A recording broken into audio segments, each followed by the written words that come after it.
Yes, Ali, you are ready to go. Great. Thank you very much.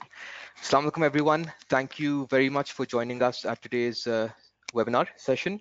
As you all know, ACC has an MOU signed with the Securities and Exchange Commission of Pakistan, where we spread investor awareness sessions across different stakeholders.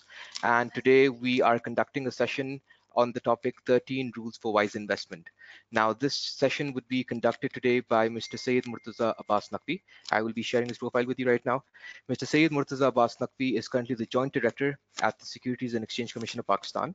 Mr. Naqvi has an MPhil from the National Defence University, Islamabad in Government and Public Policy, in addition to an MBA in Finance from Hamdard University, Karachi. Mr. Naqvi has over 14 years of work experience, primarily in the area of supervision and regulation of capital markets and non-banking financial institutions. In addition to his professional work experience, Mr. Naqvi has also been part of the adjunct faculty at International Islamic University, NUST, QAU, and Hamdard University. In his spare time, he indulges in research topics related to socioeconomic issues and history. Now, I would like to invite Mr. Murtaza Naqvi to start the session. Thank you.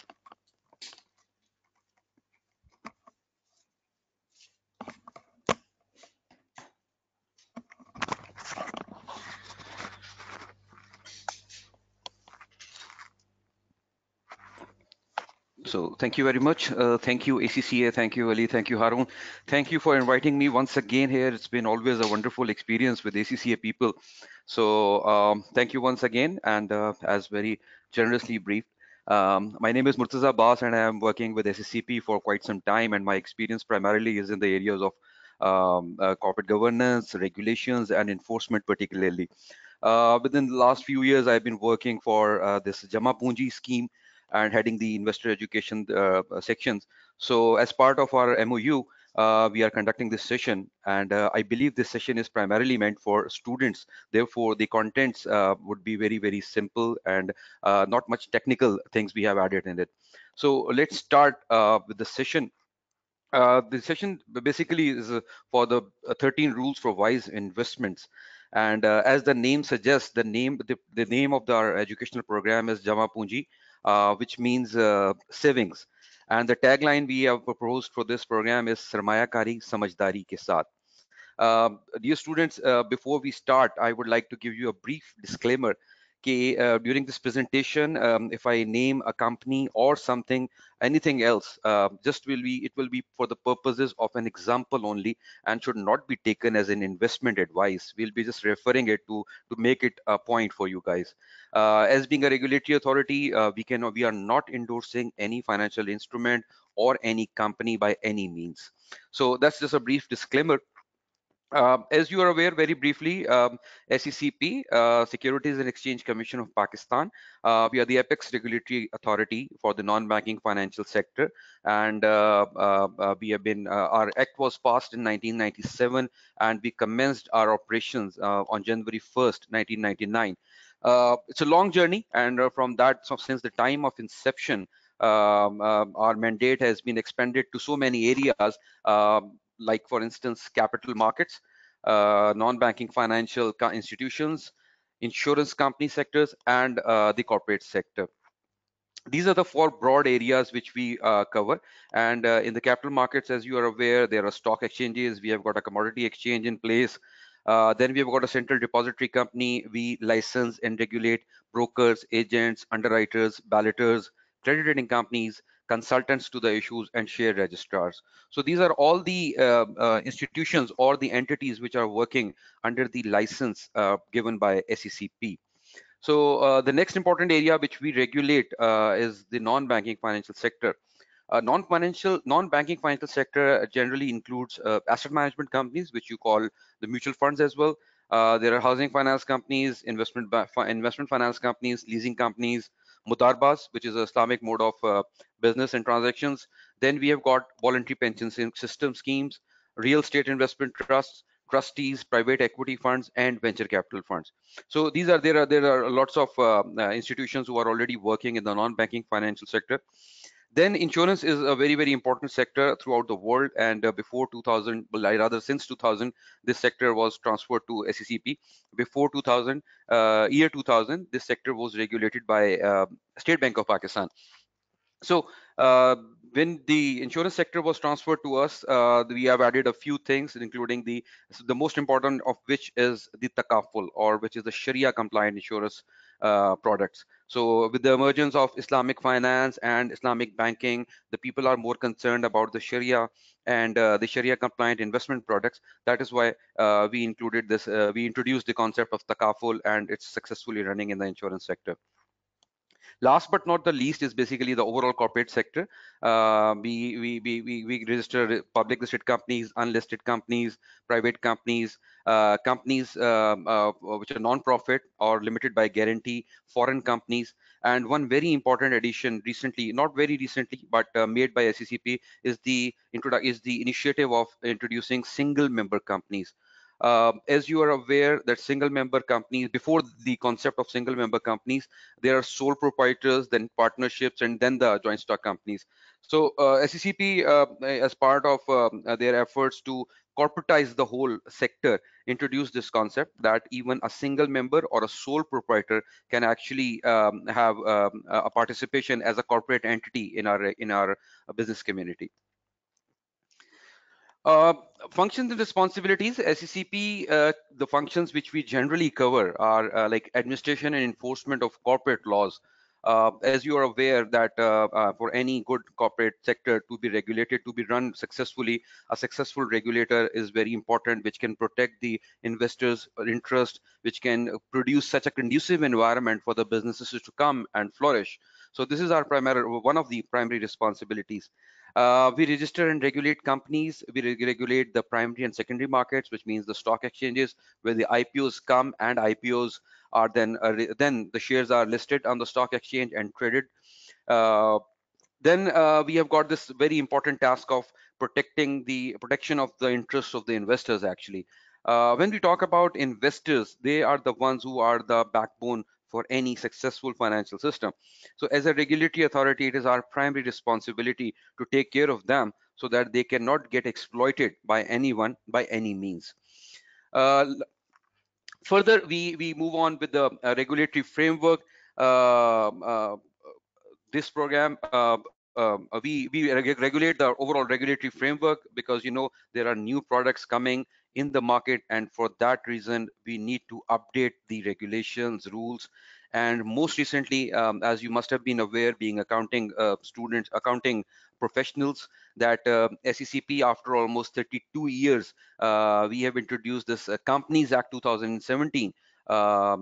This was replaced, and this has earlier it was Companies Ordinance 1984. So almost after 32 years, this Companies Act has now been promulgated by the government of Pakistan. Then we do public facilitation. Public facilitation, this is something new for a regulator actually. If you look at the history, you won't find much of this type of activities happening in the government or the private sector, in the public sector generally.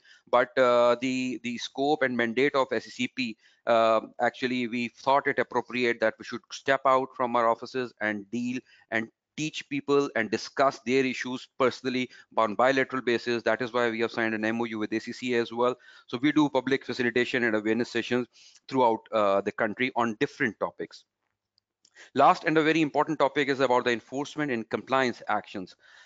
Enforcement is one thing which is generally not perceived as a very a positive thing by the regulators. However, you would agree that without proper enforcement and compliance, the regulatory framework cannot accomplish its goals. So we do enforce our regulations, and we try to make sure that all the companies working in the regulatory ambit of SCCP should work according to the spirit of law.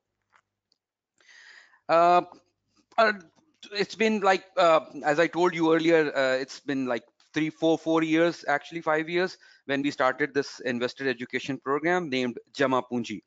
जमा पूंजी, जैसे आप लोगों को पता होगा, हमारी native जबान में इसका मतलब होता है बचत करना. And the tagline we selected for this particular program is सरमायाकारी समझदारी के साथ. और इसका बुनियादी मकसद ये था कि हमारे यहाँ लोग सरमायाकारी करते हैं, मुख्तलिफ तरीकों से करते हैं, और उनकी अपनी एक फाइनेंशियल मैनेजमेंट है जो कि काफी डोमेस्टिकली बेस्ड है, उसमें कोई प्लानिंग का हिस्सा शामिल नहीं होता. इसलिए हमने इसको समझदारी के साथ लिंक किया कि आप लोग अगर सरमायाकारी करना चाहते हैं तो आप सरमायाकारी कीजिए जरूर, लेकिन उससे पहले एक समझदारी को जरूर एडअप कीजिए। हमारा जो इन्वेस्टर एजुकेशन प्रोग्राम है, it basically caters to every field of life.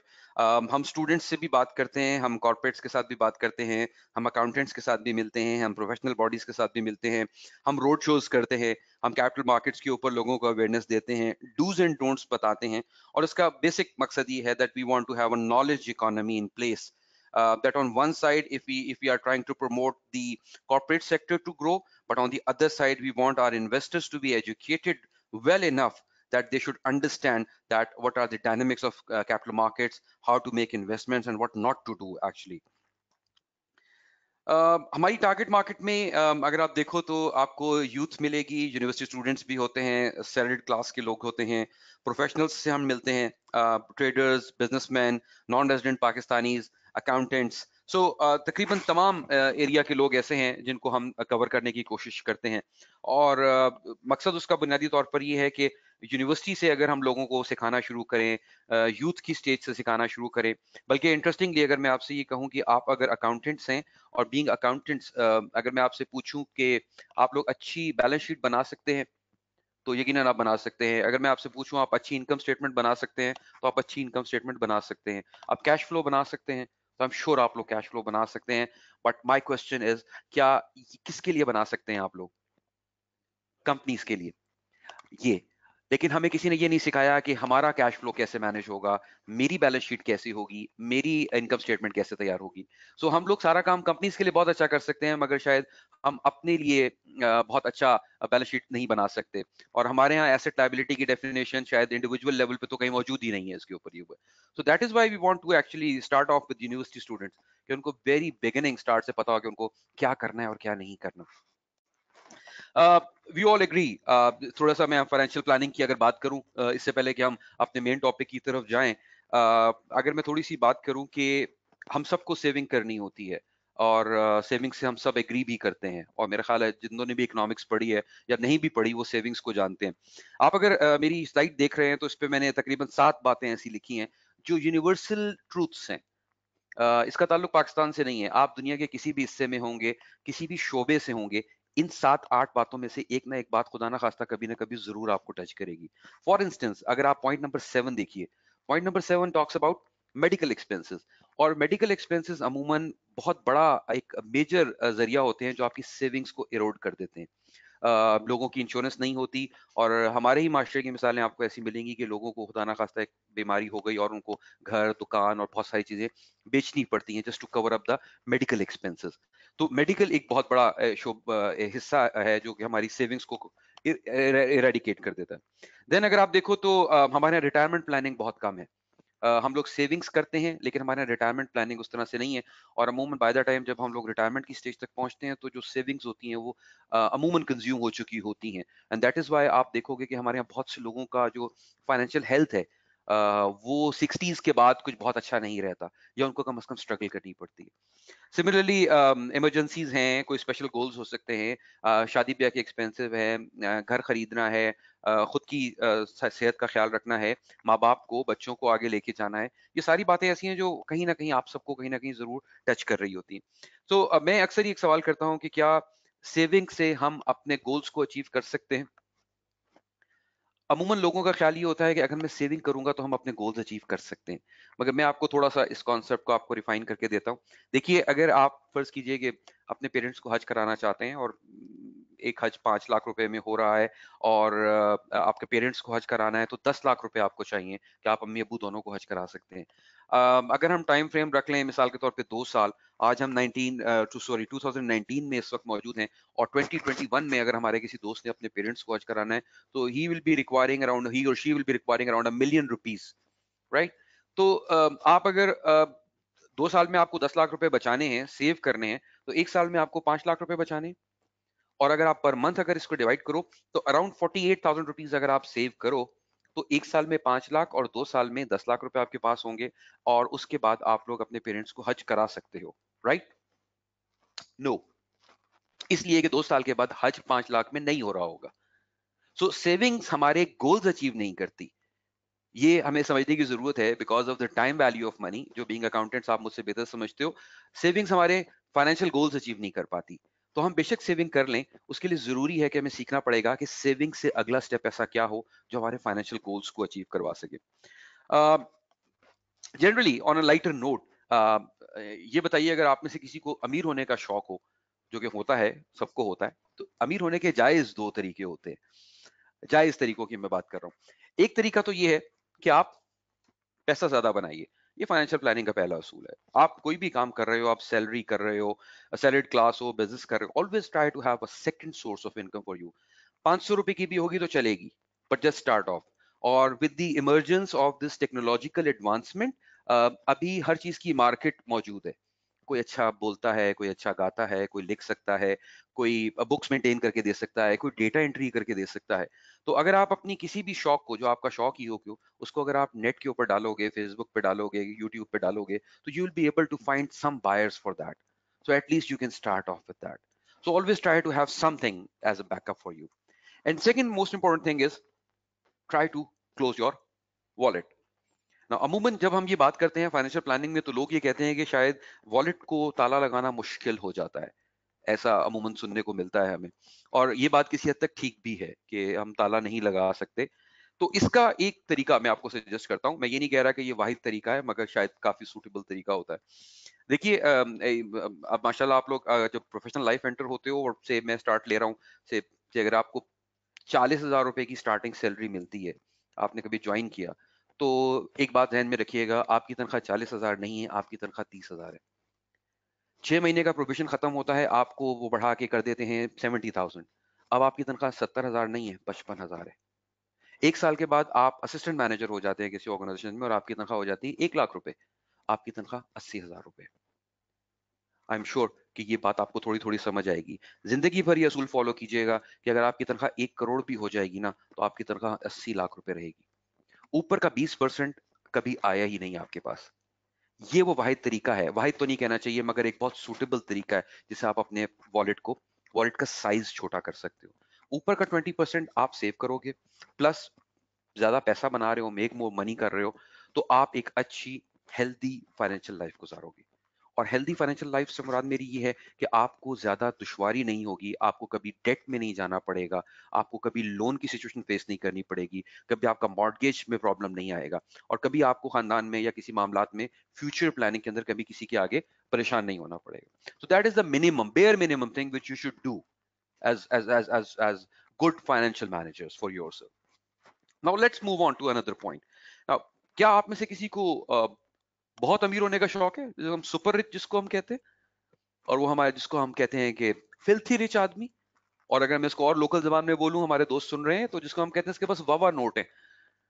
ये जो वावा नोटों वाली पार्टी होती है, इस पे हमें कभी यकीन नहीं होता कि ये शरीफ आदमी होगा। हमें लगता है कि कोई ना कोई ऐसी गड़बड़ है जो लोग इतना पैसा कमाते हैं, नहीं तो शायद इस तरह पैसा कमाना मुमकिन नहीं है। मगर देखिए, अगर आप थोड़ी सी समझदारी से काम करें, जिस तरह हमारी टैगलाइन है, तो आप लोग भी इस कैटेगरी में आ सकते हैं। और सुपर रिच होने का तरीका क्या होता है? एक किताब मैं अक्सर रिकमेंड करता हूँ, रिच डैड पुअर डैड। उसमें उन्होंने सजेस्ट किया है कि किस तरीके से एक एक एक मिडिल क्लास का माइंड कैसे काम करता है, और एक अमीर आदमी का माइंड कैसे काम करता है। ये पुअर और मिडिल क्लास, ये जिंदगी भर पुअर और मिडिल क्लास क्यों रह जाते हैं, और अमीर लोग अमीर क्यों हो जाते हैं। वो ये बयान करता है उसमें, वो कहता है कि पुअर और मिडिल क्लास लोग ये हमेशा जिंदगी भर मेहनत करते हैं, लेकिन इनका पैसा काम नहीं करता। अमीर आदमी खुद भी काम करता है, उसका पैसा भी काम करता है। जब वो दोनों चीजें काम करती हैं, तो अमीर आदमी अमीर से अमीरतर हो जाता है, जबकि पुअर और मिडिल क्लास आदमी अमूमन पैसा बचाने में लगा रहता है। ये एक बड़ा मेजर डिफरेंस होता है। फिर वो एक डिफरेंस ये बयान करता है, वो कहता है कि जब आप अमीर होते हैं, अमीर लोग जिंदगी में एसेट्स एक्वायर करते हैं। एसेट्स। गरीब लोग या मिडिल क्लास लोग, ये जो मेंटेलिटी है, गरीब लोगों से मुराद मेरी, एक मैं जहनियत की बात कर रहा हूँ, ये लाइबिलिटीज एक्वायर करते हैं जिंदगी के अंदर। और एसेट लाइबिलिटी की डेफिनेशन आप बीइंग अकाउंटिंग मेंबर्स मुझसे बेहतर समझते हो। एसेट किसको कहते हैं? जो, अगर किसी कोई टेक्निकल डेफिनेशन ना भी बताऊं, तो आसान तरीन डेफिनेशन याद रखिएगा, जो चीज जेब में पैसा ला रही है वो एसेट है, जो जेब से पैसा बाहर निकाल रही है वो आपकी लायबिलिटी है। ये सिंपल याद रखिएगा। अगर कोई भी चीज आपकी जेब में पैसा ला रही है तो वो आपकी जिंदगी का एसेट है, और कोई चीज जो आपकी जेब से पैसा बाहर निकाल रही है वो आपकी लायबिलिटी है। सो आप अपने पैसे को काम पे लगाना सीखें। अपने पैसे को काम पे लगाने का नाम होता है इन्वेस्टमेंट। अगर आप ये तरीकेकार सीख गए तो आप भी यकीनन किसी स्टेज के ऊपर अमीर या अमीर तरीन लोगों की फहरिस्त में जा सकते हैं। आप जितने लोगों को देखोगे उन्होंने कभी भी तरक्की इस तरह नहीं की कि सारी जिंदगी उन्होंने मेहनत की और उनका पैसा खामोश पड़ा रहा हो। उनके पास जब भी पैसा आता है वो छुट्टी पे भी चले जाते हैं। पैसा, मनी नेवर स्लीप्स, पैसा कभी नहीं सोता। आप आज यहाँ सेशन अटेंड कर रहे हैं, लेकिन अगर आपने कहीं कोई इन्वेस्टमेंट की हुई है, वो इन्वेस्टमेंट आपके लिए कहीं ना कहीं कुछ ना कुछ अर्न कर रही है। So try to learn how to do that. अब इसमें आ जाता है सवाल कि लोग समझते हैं कि यार जब हम इन्वेस्टमेंट्स की बात कर रहे हैं कि यार ये पैसे को, पहले हमने सेविंग की बात की और सेविंग के बाद हम आ गए कि हमें इन्वेस्टमेंट्स करनी चाहिए, तो लोगों के जहन में एक पहला डाउट ये आता है कि इन्वेस्टमेंट्स रिस्की होती हैं, और डेफिनेटली रिस्की होती हैं, और आपको सीखना होता है इसी तरह जिस तरह आप साइकिल चलाना सीखते हो। इन्वेस्टमेंट्स अगर रिस्की होती हैं तो यकीनन उनके रिस्क को आपको मैनेज करना भी आना चाहिए। लोग अमूमन कहते हैं कि रिस्क को कम कीजिए या रिस्क को मिनिमाइज करें। मैं अक्सर लोगों को सजेस्ट करता हूं कि देखिए, मिनिमाइज करना से, जब आप रिस्क मिनिमाइज कर रहे होगे तो आप अपने रिटर्न को कॉम्प्रोमाइज कर रहे होगे। So smart guy should be able to do risk management, कि आपने रिस्क को मैनेज किस तरह से करना है। और स्टार्टिंग के लिए सबसे इंपॉर्टेंट की क्या होती है, अगर आप मेरी स्लाइड पे देखो तो शायद आपको थोड़ा सा आइडिया हो। आप सब देख रहे हो इसमें एक पिक्चर है, और ये की है आपकी लॉन्ग टर्म इन्वेस्टमेंट्स के लिए। वैसे तो ये देखने में लग रहा है कि एक आदमी पैसे बो रहा है, कुछ लोग इसको कहेंगे डाइवर्सिफाई कर रहा है, कुछ कह रहा है कि ये पैसे बोएंगे तो कल काम आएंगे और करना चाहिए। मगर इसमें की जो मैं आपको बताना चाहता हूँ वो ये है कि इसमें आप में से किसी को 1,000 रुपए का नोट नजर आ रहा है? ये छोटे छोटे कॉइन्स हैं। एक चीज, दूसरी की इसमें क्या है, वो ये काम मुसलसल कर रहा है। इन्वेस्टमेंट की ये नहीं होती कि आप 10 लाख रुपए इकट्ठे कीजिए और 1 साल के लिए इन्वेस्ट कर दीजिए। इन्वेस्टमेंट की ये होती है कि आप 10,000 रुपए लीजिए और उसको 10 साल के लिए इन्वेस्ट कीजिए। जब आप छोटी छोटी इन्वेस्टमेंट्स करते हैं, छोटी इन्वेस्टमेंट का रिस्क भी आपके लिए बेयरेबल होता है, और छोटी investment over the longer period of time with the impact of compounding आपको ज्यादा बेहतर रिटर्न देती है, rather than you accumulate $1 million and then invest for a year. इसका रिस्क मैनेजेबल है, इसका रिस्क अटेनेबल है। और अगर आपकी, फर्ज कीजिए इनमें से आपने छोटी छोटी बहुत सारी इन्वेस्टमेंट्स की हुई हैं, और गिवन देयर रिस्क फैक्टर उनमें से कुछ इन्वेस्टमेंट्स टूट जाती हैं या लॉस में चली जाती हैं, even then you stand a chance कि अगर आपकी आधी इन्वेस्टमेंट्स भी डूबी छोटी छोटी, तो बाकी आधी आपकी सस्टेन कर रही हैं। So what do you think कि 10,000 रुपए की 12 शॉट्स खेलनी चाहिए या 1,20,000 रुपए की एक शॉट खेलनी चाहिए? 10,000 रुपए की छोटी छोटी शॉट्स खेलें तो उसका फायदा आपको क्या होगा। और ये मैं कोई ऐसी बात नहीं कर रहा जो कि सिर्फ आउट ऑफ दिस वर्ल्ड है, आप लोग ये काम ऑलरेडी कर रहे हो। आप अपने आसपास देखिए, हमारी सोसाइटी में लोग कमेटीज डालते हैं, कमेटियां डालते हैं ना, हर महीने 10,000 रुपए डाले, फिर अगले महीने डाले, फिर जब निकल आएगी तो आपको मिलेगी और वो होगा। वो उसकी एक अलग साइंस है। लेकिन मेरा कहने का मकसद ये है कि अगर आप इसको इसके साथ कंपेयर करके देखो, तो अगर आप पहले महीने जनवरी में 10,000 रुपए इन्वेस्ट करते हो, और फर्ज कीजिए 12th मंथ में उसने मेच्योर होना है, तो 11 महीने के कंपाउंडिंग इफेक्ट के प्रॉफिट उसमें एडअप हो चुके होंगे। आप फरवरी में जो इन्वेस्ट करते हो उसमें 10 महीने के पैसे आ चुके होंगे, मार्च में जो इन्वेस्ट करोगे उसमें 9 महीने के, अप्रैल में जो इन्वेस्ट करोगे उसमें 8 महीने के। ये सारे बेनिफिट्स आपको किसी और जगह पे नहीं मिलते।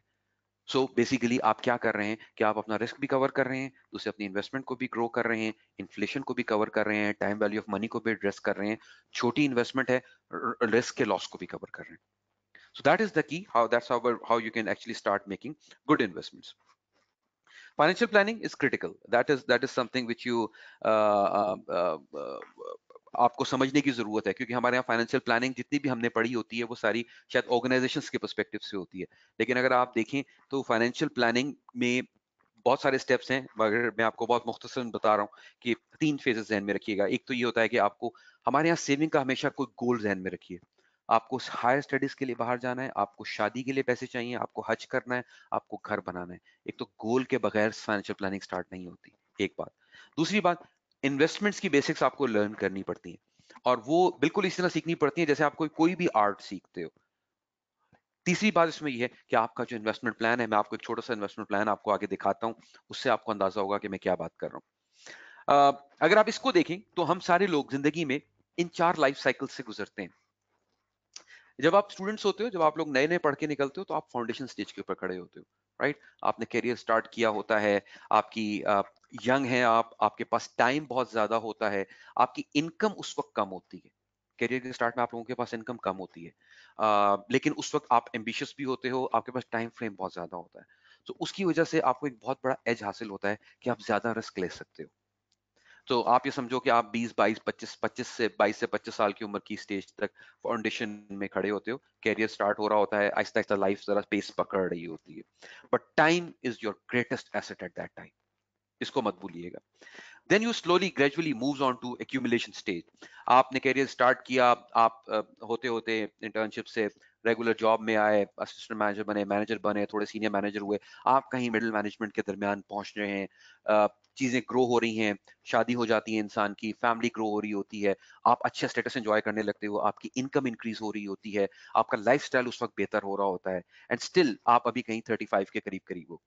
तो इस दौरान क्या हो रहा होता है कि आपका इनकम बढ़ रहा है, साथ साथ आप अपने एक्सपेंसेस भी बढ़ा रहे होते हो, आपकी क्वालिटी ऑफ लाइफ ऊपर जा रही होती है, still you have got enough time as per the financial planning is concern कि आप रिस्क ले सकते हो। Very soon you enter into a stage of maintenance. That is, I'm talking about someone who's in the mid 40s. जब आप maintenance stage के ऊपर जाते हो, तो देखो मैं आप लोगों के लिए ये दुआ करता हूँ कि आप लोग सारे किसी कंपनी के चीफ एग्जीक्यूटिव बनो और चेयरमैन बनो, राइट? बट शायद जरूरी नहीं है कि ऐसा पॉसिबल हो। आप लोगों ने तरक्की की, करते करते करते करते आप लोग 45 तक पहुंचे और आपके पास अल्लाह ने आपको चलाने को करोला गाड़ी दे दी। अभी दुआ तो मेरी ये होगी कि आपकी करोला मर्सिडीज बन जाए बॉस, लेकिन बात ये, कम से कम करोला कल्टस तो ना बने। इस पे तो कॉम्प्रोमाइज नहीं होगा, बच्चे अच्छे स्कूल में पढ़ रहे हैं उससे नीचे नहीं आए, आप अच्छा लाइफस्टाइल एंजॉय कर रहे हो उसको कॉम्प्रोमाइज ना करना पड़े। इसको हम कहते हैं मेंटेनेंस स्टेज, कि whatever you have earn you just want to, even like at bare minimum you want to keep it that, आप उसके ऊपर कॉम्प्रोमाइज नहीं कर सकते। सो आप मेंटेनेंस स्टेज के ऊपर चल रहे होते हो, और मेंटेनेंस स्टेज के बाद like financially speaking, when you get close to like 60s, like after mid 50 55 onward, the life financial life starts gets closing, आप कंसोलिडेशन की तरफ जा रहे होते हो। This is a typical life cycle of general people. इसमें आपकी distribution stage आ जाती है, आप अपने इश्यूज, नमाज रोजा हज, उस वक्त जिंदगी के और मामला चल रहे होते हैं, बच्चों की शादियां, अपना घर, इलाज और जिससे जो जिम्मेदारियां आप वो पूरी कर रहे होते हैं, and gradually you financially consolidate yourself at the distribution stage. Now अब आप अगर इन 4 स्टेजेस को देखो, तो आप एक चीज ध्यान में रखो कि देखो आपकी जो सेकंड और थर्ड स्टेज होती है ना, this is critical for your fourth stage actually. Because second और थर्ड स्टेज में हम अमूमन ये गलती करते हैं कि जिस वक्त हमें, जब हमारी इनकम बढ़ती है, तो हम अपना सेविंग्स बढ़ाने की बजाय अपना एक्सपेंस लेवल इंक्रीज कर देते हैं। मेरा कहने का मकसद ये नहीं है कि आप लोग तरक्की ना कीजिए या अच्छा ना खाएं, अच्छा ना कमाएं, पर कहने का मकसद ये है कि डू नॉट फॉरगेट कि after third stage you will B soon entering in the fourth stage of your life. हमारे पास माशरे में बहुत सारी मिसालें हैं जिन लोगों ने टॉप पे बहुत पैसा कमाया, बट एंड में हमने देखा कि उनके बहुत मसाइल थे। तो कोई गवर्नमेंट से इन्वेस्ट कर रहा होता है, बड़े बड़े प्लेयर्स हमने देखे, कई अदाकारों को हमें देखने को सुनने को मिलता है कि उन्होंने कॉम्प्रोमाइज किया, वो इसलिए कि फाइनेंशियल प्लानिंग नहीं थी लेटर स्टेजेस के लिए। So if you do that in those two stages you will be able to make it a good response. Now एक एक छोटी सी इन्वेस्टमेंट की मैं आपको एग्जांपल बताता हूँ। अब हमारे यहाँ अभी तो खैर स्टॉक मार्केट के रिटर्न्स थोड़े से कॉम्प्रोमाइज हैं, लेकिन एक जब हम अगर उसको 5 साल में आज भी देखें, तो हमारे रिटर्न्स मार्केट से, जो वर्ल्ड मार्केट है उसके मुकाबले में बहुत कंपेटिटिव थे। हमने बहुत अच्छे रिटर्न्स कमाए हैं because we had some really good years previously, just before this era, और तो टाइम से थोड़ा सा पहले, क्योंकि मार्केट ने कुछ डिप लिया है। लेकिन अगर आप मार्केट को एक्सपैंड करके देखो for the long term purposes, still equities के रिटर्न्स जो हैं वो मार्केट में बहुत ज्यादा हेल्दी रहे हैं।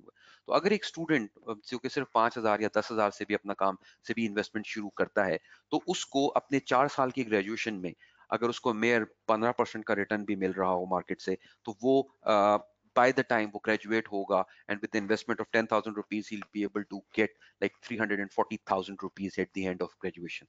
So it perfectly makes sense that you are learning, you are getting your degree, but at the same time you are earning the money. You have learned the art of earning money. So अभी जब हम इससे थोड़ा सा move करते हैं, तो हमें पता लगता है कि सबसे बड़ा सवाल ये आता है कि ये इन्वेस्टमेंट और सेविंग्स तो चले हो गई, लेकिन ये कि इन्वेस्टमेंट करें कहाँ? क्योंकि हमारे जहन में अभी भी इन्वेस्टमेंट का पहला तस्वुर लोगों के जहन में है प्लॉट। हम सब समझते हैं कि शायद प्लॉट ले लेना एक अच्छी इन्वेस्टमेंट हो सकती है। बट आपको ये देखना चाहिए कि एज एन ऑल्टरनेट सबसे बड़ी चीज बीइंग रेगुलेटर, हम सबको ये बताते हैं, आप किसी भी इन्वेस्टमेंट में जाइए, ये चीज ध्यान में रखें कि वो इलीगल नहीं होनी चाहिए। मिसाल के तौर पर पॉन्जी स्कीम्स हमारे माशरे में बहुत सारी आती रहती हैं। हमारे ज़माने में हमने बहुत सारे फाइनेंशियल क्राइम्स भी देखे हैं, और क्योंकि मैं SECP से ताल्लुक रखता हूं, तो मैंने बहुत सारे क्राइम्स को इन्वेस्टिगेट भी किया है। और मैंने ये बहुत जगह नोट किया कि लोग बड़े डेस्परेट होकर किसी इन्वेस्टमेंट में एंटर हुए and they made wrong choices, और वो बेसिकली उनका शिकार बने। और आप अगर हिस्ट्री देखो तो हर थोड़े दिन के बाद हमारे पास एक ना एक ऐसा स्कैम आ रहा होता है। और उसकी एक बुनियादी वजह ये होती है कि हमारे यहाँ क्योंकि लोगों के पास फाइनेंशियल प्लानिंग जरा कम होती है, और जब उनके पास टाइम रिड्यूस होना शुरू होता है, लाइक जब लोग 40, 50, 60 के करीब पहुंच रहे होते हैं, तो वो डेस्परेट हो रहे होते हैं ज्यादा कमाने के लिए। और वो चीज जो है उनको बड़ा वल्नरेबल कर देती है कि कोई भी आए और उनको एक पॉन्जी स्कीम का शिकार बना दे, कोई डबल छा टाइप की स्कीम आ जाए, कोई कॉपरेटिव्स को हम पहले देख चुके हैं कि ऐसा मसाइल हो चुके हैं ये हुए। उस डेस्परेशन से बचने के लिए कि आप लोग कभी डेस्परेट होकर फाइनेंशियल डिसीजन ना लें, इट इज वेरी इंपॉर्टेंट कि आप अपनी फाइनेंशियल प्लानिंग जो मैंने शुरू में जिक्र किया उसको जल्दी स्टार्ट कीजिए। सो पॉन्जी स्कीम्स में नहीं जा रहिएगा, आप डबल छा टाइप की स्कीम से बच के रहिए। फिक्स रिटर्न की इन्वेस्टमेंट से अमूमन लोग वादे करते हैं, इस किस्म की चीजों से बच के रहें और इनकी तरफ ज्यादा राग़िब ना हो। इनकी सबसे अच्छी बात ये होती है कि ये बड़ी अट्रैक्टिव होती है, या आपको ऐसे फ्लेवर दिखाती हैं जो अमूमन आपको मार्केट में देखने को नहीं मिलते। तो प्लीज इनसे जरा केयरफुल रहिएगा। अब आ जाती है बात कि फिर लीगल ऑप्शंस हमारे पास क्या हैं। लीगल ऑप्शंस में अगर आप देखें तो we have got plenty of options, like आप you can invest in banks, stocks, bonds, future market, mutual funds में पैसा रख सकते हैं आप गवर्नमेंट सिक्योरिटीज में रख सकते हो, इंश्योरेंस प्लान ले सकते हो, मुदारबात में जा सकते हो। इंश्योरेंस पे मैं थोड़ी सी बात क्लियर कर दूं, insurance is typically not an investment vehicle, insurance is a risk sharing product. So it is not typically meant for growing your investments or your savings. It is meant to to transfer the risk basically. But it is important as far as the medicals are concerned. I think गाड़ियों की भी insurance लोग अब करवाते हैं। तो ये बहुत सारे ऑप्शन इसमें हो सकते हैं। इनकी सूटेबिलिटी क्या होती है, इनके ऊपर हम कभी फिर इंशाल्लाह बात करेंगे, इसके ऊपर अलग से कभी एक सेशन रखेंगे। लेकिन इस सारे बैकग्राउंड में अब हम अपने आखिरी पार्ट की तरफ जा रहे हैं, जो कि वो कौन से 12-13 ऐसी बातें हैं जिनको आप अगर कंसिडर करें age wise rules of investment, तो आप थोड़े बेहतर डिसीजन ले सकते हैं। सबसे इंपॉर्टेंट बात जो कि जब हम रूल्स ऑफ इन्वेस्टमेंट की बात करते हैं, तो सबसे इंपॉर्टेंट चीज ये होती है कि इन्वेस्टमेंट लॉन्ग टर्म प्रोडक्ट्स होती हैं। आप इस बात को ध्यान में रखिएगा, इन्वेस्टमेंट का मैं आपको अगर उर्दू का तर्जुमा बताऊं, सरमायाकारी एक तवील दौरानिये का, एक तवील मुद्दती अमल होता है। सट्टेबाजी शॉर्ट टर्म होती है, इस चीज को समझिएगा। Speculation is a different thing, investment is a different thing. You need to be investors, you don't need to be speculators, right? तो आप इस वर्क को अपने ध्यान में रखिए और इसको रेगुलर बेसिस पे ऊपर कीजिए। जब आप इन्वेस्टमेंट को रेगुलर कर रहे होते हैं, अमूमन लोग इन्वेस्टमेंट रेगुलरली क्यों नहीं करते? उन्होंने किसी जगह को थोड़ा बहुत काम किया और वहां उनको फाइनेंशियल लॉस हुआ, उन्होंने फौरन अपने आप को उससे हटा लिया। नाउ डोंट फॉरगेट कि आपने उससे एक लर्निंग एक्सपीरियंस लिया था, व्हाट नॉट टू डू। तो जब आप पीछे हट जाते हो तो आप उस सारे एक्सपीरियंस को भी आप क्रैश कर देते हो। लोग स्टॉक्स में जाते हैं, फंड्स में जाते हैं, लोग और चीजों में जाते हैं। तो आप इन्वेस्टमेंट जब भी कीजिए रेगुलर कीजिए और थोड़ी अमाउंट के साथ करना शुरू कीजिए, पहली बात। दूसरी इंपॉर्टेंट बात इसमें यह है कि हमेशा ये बड़ी पुरानी कहावत है कि never put all your eggs in one basket. हमारे यहाँ लोगों का रुझान जब रियल स्टेट की तरफ आता है तो वो सारा पैसा निकाल के प्लॉट ही प्लॉट खरीद लेते हैं, और कुछ नहीं होता तो फाइलें खरीदना शुरू कर देते हैं। या लोगों का रुझान डॉलर्स की तरफ जाता है या करेंसी की तरफ, तो वो उठा के हर चीज बेच के डॉलर खरीदना शुरू कर देंगे। या किसी कभी गोल्ड का उनका सेंटिमेंट बनता है कि जी मार्केट में गोल्ड ऊपर जा रहा है, तो वो हर चीज छोड़ छाड़ के गोल्ड की तरफ चल पड़ेंगे। ये हुआ है, और ये ट्रेंड बड़ा नेगेटिव होता है। आपको बीइंग अ सेंसिबल इन्वेस्टर हमेशा अपनी इन्वेस्टमेंट्स को डाइवर्सिफाई करना चाहिए। फॉर इंस्टेंस, मिसाल के तौर पे आपको सबसे पहले अपनी फैमिली के लिए प्रोटेक्शन चाहिए। So what you can do is you can start off with insurance, that is very critical. Second, आपको अपनी सेविंग्स को ग्रो करना है, so maybe you can opt for mutual funds. Third, अगर आपको रिटायरमेंट प्लानिंग करनी है तो you can opt for voluntary pension systems. Fourth, आपको घर चाहिए, आपको एक प्लॉट लेना चाहिए। फिफ्थ, अगर आपको और कोई चीज, आपको लग्जरी में जाना है तो आप गोल्ड की तरफ चले जाइए। If you want to be really speculative, may be foreign exchange, which is not recommended कि आप करेंसी ट्रेडिंग के अंदर कहीं जाके घुस जाएं, लेकिन हमेशा अपनी प्रायोरिटीज के साथ चलिए। प्लॉट चाहिए घर के लिए, रिटायरमेंट प्लानिंग के लिए पेंशन सिस्टम ज्वाइन कीजिए, इन्वेस्टमेंट को ग्रो करने के लिए म्यूचुअल फंड्स में आइए, ज्यादा कमाना है, रिस्क में भी जाना है तो स्टॉक मार्केट में चले जाइए, कंजर्वेटिव रहना है, तो आप म्यूचुअल फंड्स के जो कंजर्वेटिव प्लान्स होते हैं उनमें जा सकते हैं। अपनी मेडिकल, अपनी फैमिली की इंश्योरेंस करवाइए ताकि आप मेडिकल एक्सपेंसेस को कवर कर सकें। सो इन्वेस्टमेंट का बेसिक मकसद ये होता है कि आप फुली चारों तरफ से कवर्ड रह सकें। किसी एक हिस्से में इन्वेस्ट करके लोग अमूमन अपने आप को एक सेक्टर में एक्सपोज कर लेते हैं, वो एक सेक्टर नीचे जाता है तो उनका सब कुछ वाइप आउट हो जाता है। सो ये बात हमेशा ध्यान में रखिए कि आप ऐसी गलती ना कीजिएगा। तीसरी इंपॉर्टेंट बात ये, अर्लियर द बेटर। ये बड़ी इंपॉर्टेंट चीज है। मैंने कहीं एक बड़े इन्वेस्टर का सुना था, उन्होंने पूछा कि भाई आपने पहली इन्वेस्टमेंट कब की थी जिंदगी में, तो उन्होंने कहा कि मैं जब 12 साल का था तब मैंने स्टार्ट किया था और मैं लेट हो गया। ये उनका कहना था।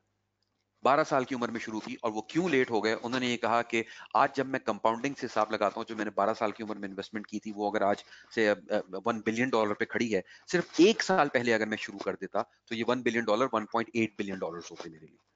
क्योंकि कंपाउंडिंग का इफेक्ट आप जानते हो, 100 रुपए उसमें 110 के ऊपर फिर एक 10%, फिर उसके ऊपर 110%, उसके ऊपर फिर, तो कंपाउंडिंग का इफेक्ट उस वक्त आपको मजा देगा, उस वक्त आपकी इन्वेस्टमेंट रियलाइज कराएगा जब आप जल्दी इन्वेस्टमेंट शुरू करोगे। So there is the best time for investment is right now. चौथी इंपॉर्टेंट बात इसमें यह है, आपकी एज, आप कहां किस कैटेगरी में खड़े हो इस वक्त, दैट इज वेरी इंपॉर्टेंट। हर इन्वेस्टमेंट हर एक के लिए सूटेबल नहीं होती।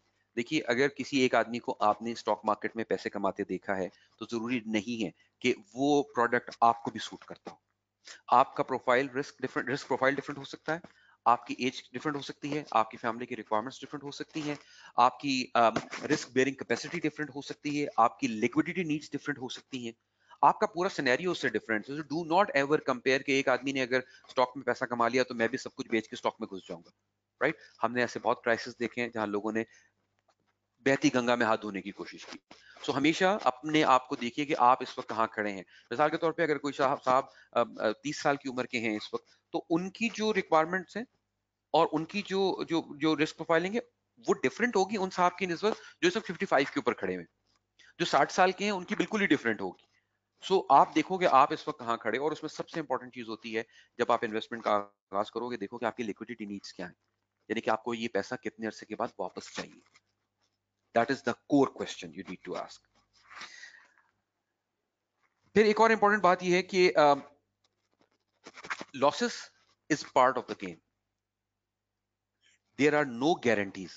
लोग इन्वेस्टमेंट्स को ये समझते हैं, आपको क्या लगता है कि जितने बड़े इन्वेस्टर्स मार्केट में या जितनों को हम नेट पे या गूगल पे आप टॉप इन्वेस्टर्स को सर्च कर लें, क्या इन्होंने जिंदगी में कभी लॉस नहीं किया था? क्या इन्होंने डेफिनेट लॉसेस किए, और इन्होंने इतने इतने बड़े लॉसेस किए हैं कि हमने कभी उतनी इन्वेस्टमेंट्स नहीं की जितने उन्होंने लॉसेस किए। बट आज उनके उनके लॉसेस सारे के सारे कवर्ड अप हैं। वो कवर्ड इसलिए हो गया क्योंकि उन्होंने लॉसेस से लर्न किया और अपनी इन्वेस्टमेंट को बेहतर किया। यहाँ मैं एक आपको एक बड़ी इंटरेस्टिंग बात बताता हूँ। एक बहुत बड़े इन्वेस्टर से किसी ने पूछा कि आप किसी ऑयल कंपनी में कैसे इन्वेस्ट करते हैं। ही वांटेड टू नो कि how to invest in the stocks of oil company. उसने कहा कि मैं स्टॉक्स, ऑयल कंपनी के स्टॉक्स में इन्वेस्ट नहीं करता, मैं ऑयल बिजनेस में इन्वेस्ट करता हूँ। तो the other guy said, what is the difference between the two?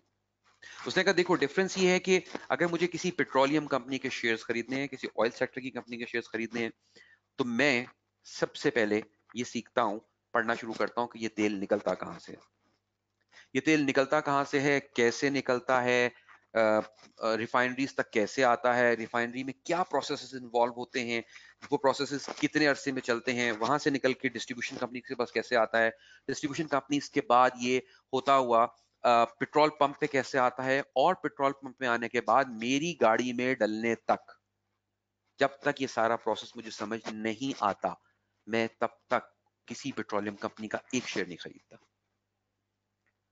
तो उसने ये की बताई कि अगर आपको किसी सेक्टर में इन्वेस्ट करना है, रीड रीड एंड रीड, उस सेक्टर को खंगाल डालिए, पढ़ डालिए क्या है, क्यों है, कैसे है। बिकॉज वंस यू अंडरस्टैंड कि ये प्रोडक्ट कैसे काम करता है, उसके बाद आप सही डिसीजन ले सकोगे कि अगर कोई न्यूज आती है तो मुझे अब उस न्यूज के ऊपर इसको बाय करना है या इसको सेल करना है। सो हमेशा अपनी गलतियों से सीखिए और आप हमेशा एक अच्छा डिसीजन, नेक्स्ट डिसीजन हमेशा अच्छा ले सकेंगे। दूसरी एक और बड़ी इंपॉर्टेंट बात, हमारे यहाँ जनरली भी लोग ये समझते हैं, वर्ल्ड वाइड भी समझ जाता है कि भाई देखिए, सस्ते पे खरीद लीजिए, महंगे पे बेच दीजिए, तो प्रॉफिट ही प्रॉफिट है। अब it sounds very simple and very not very much difficult actually, मगर ये बात सबको अगर आ जाए तो उस दिन तो मार्केट ही बंद हो जाए। सो कभी भी ये गलती नहीं कीजिएगा कि आप ये समझने की कोशिश करें कि I based on my knowledge and my experience I am going to time the market. Nobody in the world has ever been able to time the market unless someone is getting an insider information, which is an offense actually, right? Timing नहीं कर सकते आप market को, because you alone cannot push the market in certain direction. So timing में लोग कहते हैं कि ऐसा हो जाएगा तो मैं ऐसा कर लूंगा.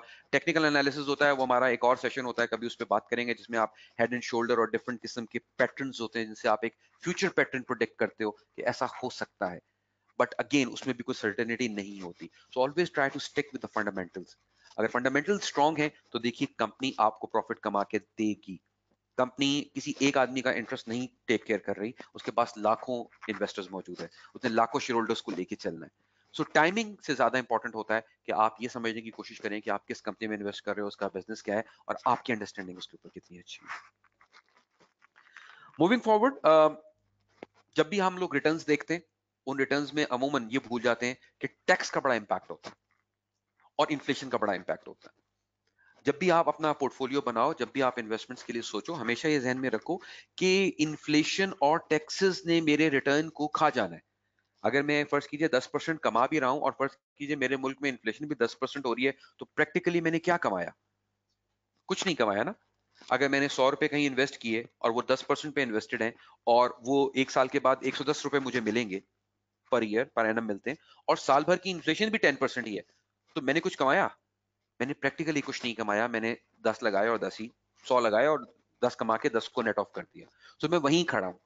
सो एक चीज तो ये ध्यान में रखिएगा कि इन्फ्लेशन को बीट करना, और दूसरा टैक्सेस का इम्पैक्ट. बास सेक्टर्स जो होते हैं वो जिनमें टैक्स इंसेंटिव्स होते हैं, जिनमें गवर्नमेंट कुछ सेक्टर्स को प्रमोट करने के लिए वहां पे टैक्स इंसेंटिव देती है, उनको पढ़िए, देखिए क्या हो रहा है, किस सेक्टर में हो रहा है, कहाँ आपको ज्यादा बेनिफिट हो सकता है, कहाँ पास थ्रू स्टेटस आपको मिल सकता है.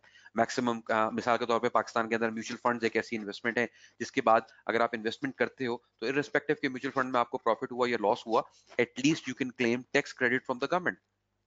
सो अगर आपको मिसाल के तौर पे एक फंड के अंदर 10% का प्रॉफिट हुआ और आपको टैक्स क्रेडिट की मद में 4-5% बच गया, तो आपका टोटल रिटर्न 15% हो जाता है. सो विच इज क्वाइट गुड. ये फैसिलिटीज आपको अमूमन बैंकिंग में नहीं मिलेगी. अगर आप बैंक में कहीं प्लेस करते हो पैसा, तो ये शायद आपको वहां फैसिलिटी ना मिले. तो उन सेक्टर्स को आइडेंटिफाई कीजिए, उन इंस्ट्रूमेंट्स को आइडेंटिफाई कीजिए जो आपको टैक्स इंसेंटिव देते हैं. देन रिटर्न के बारे में ना हमेशा हमारे यहाँ बड़ी इंटरेस्टिंग है, क्योंकि हमारा मिलना मिलाना रहता है बहुत से लोगों से. वो आते हैं और वो बताते हैं कि हमने ना जी, अ, आपको कितना रिटर्न चाहिए सर, बस कोई अच्छा सा हो जाए ना. दुनिया में अच्छा सा कोई चीज नहीं होती. You need to quantify, be reasonable about your returns. This is not possible कि आप मार्केट को कंसिस्टेंटली बीट करते रहो.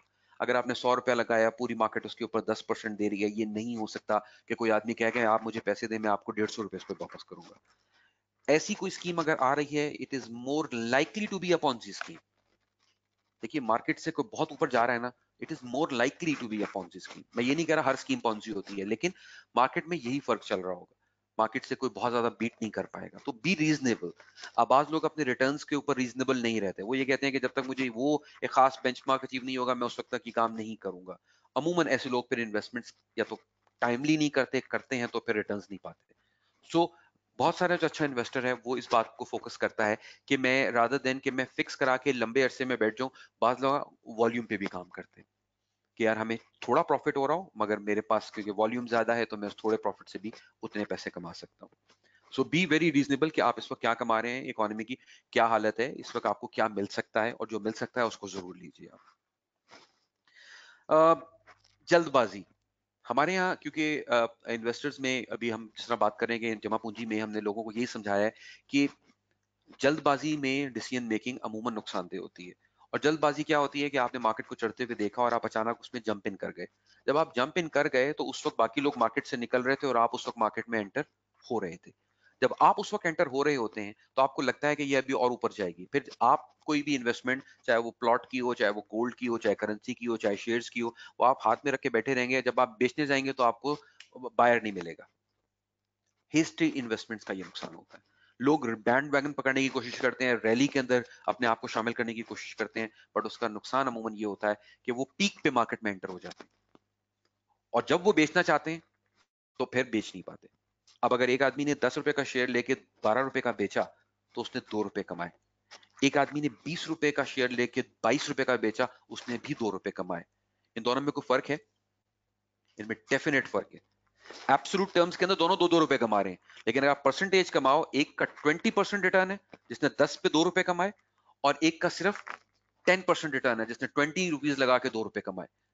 सो इन टर्म्स ऑफ रिटर्न, जिसने 10 रुपए लगा के, कलमंदी क्या कहती है कि आप हमेशा ओवरऑल रिटर्न को देखो, एब्सोल्यूट की तरफ मत जाओ। एब्सोल्यूट रिटर्न्स अमूमन तो डिसीविंग भी हो सकते हैं आपके लिए।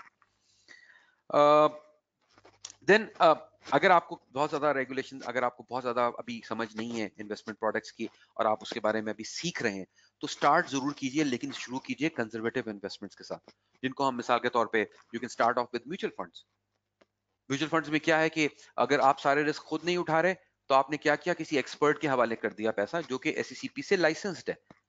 सो आप अपना पैसा ऐसे लोगों के हवाले कर रहे हैं जो कि लाइसेंस्ड हैं और वो SECP की रेगुलेटरी एम्बिट में आते हैं, उनके ऊपर चेक्स एंड बैलेंसेस हैं, उनके ऊपर कंप्लायंस लगता है, उनके ऊपर ऑडिट हो रहा होता है, उनकी इंस्पेक्शंस हो रही होती हैं। So it's a very very highly regulated sector, और वो डेली बेसिस पे आपको आपके रिटर्न्स की परफॉर्मेंस भी दिखा रहे होते हैं, आपके फंड्स की परफॉर्मेंस आपको दे रहे होते हैं। अगर वो आपको ठीक ना लगे तो आप फंड मैनेजर चेंज भी कर सकते हो।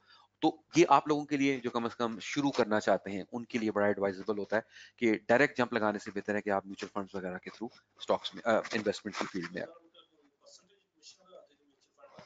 फीस, फंड मैनेजमेंट फीस होती है, वो आपके फंड को मैनेज कर रहा है, उसकी वो फीस लेगा आपसे। लॉस इन्वेस्टर का ही होता है, लॉस इन्वेस्टर का ही होता है। लेकिन देखिए, आप अगर इस सारी चीज को खुद समझ सकते तो फिर तो आपको उसके पास जाने की जरूरत नहीं है। लेकिन क्योंकि फंड मैनेजर बाकायदा एक तो SECP से लाइसेंस्ड है, दूसरा वो क्वालिफाइड लोग हैं, उनको मार्केट के डायनेमिक्स पता है, फिर पूरी टीम बैठ के उसके ऊपर एक स्ट्रैटेजी बनाती है कि अगर मार्केट में लॉस हो भी तो कम से कम हो। गारंटीड रिटर्न्स तो मार्केट में नहीं है, और अगर कोई गारंटीड का वादा कर रहा है तो आप उससे बताइए कि ये भाई, ये कैपिटल मार्केट्स में तो गारंटीड रिटर्न्स का कॉन्सेप्ट ही नहीं होता। आपने अगर गारंटीड रिटर्न चाहिए तो आप बैंक में फिक्स डिपॉजिट पे रखवा दो पैसा, वो कंफर्म्ड है। लेकिन स्टॉक्स में, म्यूचुअल फंड्स में कोई आपको गारंटी की बात कर रहा है तो you need to check and recheck कि ये कैसे मुमकिन है। तो इसमें आपको उसकी फीड देनी है और वो थोड़ी सी फीस होती है, and then they manage all things, और जो प्रॉफिट आएगा वो डेफिनेटली आपका आएगा उसके ऊपर ही। दूसरी चीज, एक और आखिरी बात जो हम करीब करीब है उसमें यह कि ज्यादा कॉम्प्लिकेटेड प्रोडक्ट्स में मत जाएं। देखिए, हमेशा वो काम कीजिए जो आपकी समझ में आ जाए। अगर कोई बहुत कॉम्प्लिकेटेड प्रोडक्ट आपको लाके बता रहा है, हमारे यहाँ मार्केट्स के अंदर स्टॉक्स हैं, म्यूचुअल फंड्स हैं, और हमारे यहाँ फ्यूचर और पाकिस्तान मर्केंटाइल एक्सचेंज यानी कमोडिटी एक्सचेंज काम कर रही है, ठीक है। हमारे यहाँ अभी ये 4-5 चीजें चल रही हैं। कोई आदमी आपके पास आता है और आपको एक पिच देता है कि सर यहाँ इन्वेस्ट कीजिए आप, तो आप फिर वही बात, आप उसके साथ बैठ जाइए, उसके साथ 2 सेशन लगाइए, 3 लगाइए, प्रोडक्ट को समझिए। अगर आपको समझ में आ जाए फिर उस फील्ड में एंटर होइए। नहीं समझ में आ रहा तो उसको क्या, मुझे दोबारा समझाओ। मार्केट में एक कंपनी काम नहीं कर रही, मार्केट में 10,000 कंपनियां काम कर रही हैं। बस एक बात का ध्यान रखिएगा, SECP से लाइसेंस्ड कंपनी के साथ ही काम कीजिए। उनके रिप्रेजेंटेटिव्स आएंगे, उनके साथ डिस्कस कीजिए, बट किसी बहुत कॉम्प्लिकेटेड प्रोडक्ट की तरफ जाने की शुरू में जरूरत नहीं है।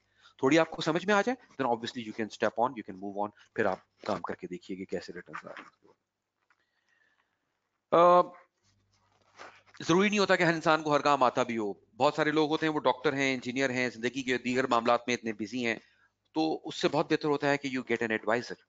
फाइनेंशियल एडवाइजर होते हैं, इन्वेस्टमेंट एडवाइजर्स होते हैं। इन्वेस्टमेंट एडवाइजरी की लाइसेंस SECP बाकायदा देता है, but you can do is you can get help from them.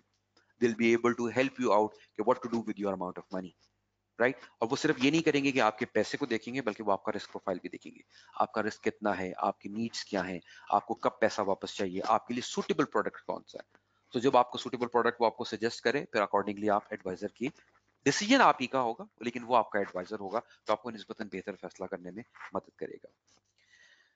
Last but not the least is do not save what is left after spending, but spend what is left after saving. ये बात मैं पहले कर चुका हूँ कि हमारे यहाँ ये होता है कि जी आप कब करेंगे जी, तो पैसे बचेंगे तो फिर देखेंगे।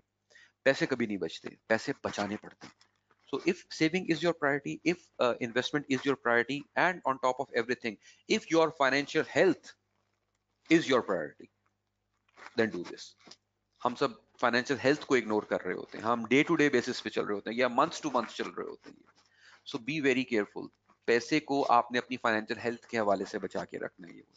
आप अगर मैराथन रनर्स के बारे में कभी स्टडी करो तो वो आपको बताएंगे कि वो अपनी एनर्जी जो है, जब शुरू के जो लैप्स होते हैं उनमें एनर्जी को वो बचा के रखते हैं और वो आखिर के लिए बचा के रखते हैं, क्योंकि जो आखिरी लैप्स आ रहे होते हैं उनमें उनको स्पीड लेनी होती है और वो स्पीड लेके आखिर में तेजी से खत्म करते हैं रेस को।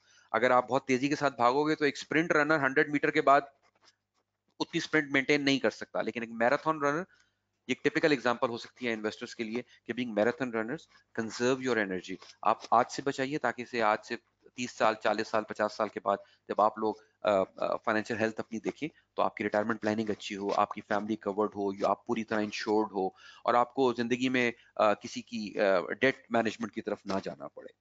तो ये कुछ छोटी छोटी ब्रॉड सी बातें हैं और ये जनरली बातें हैं और लोग के लिए बताना जरूरी है, क्योंकि हम कम से कम स्टार्ट इन बातों से कर सकते हैं। अगर आप इन बातों को समझ लेते हैं तो फिर हम अगले स्टेप की तरफ जा सकते हैं कि आपके लिए सूटेबल प्रोडक्ट कौन सा हो सकता है।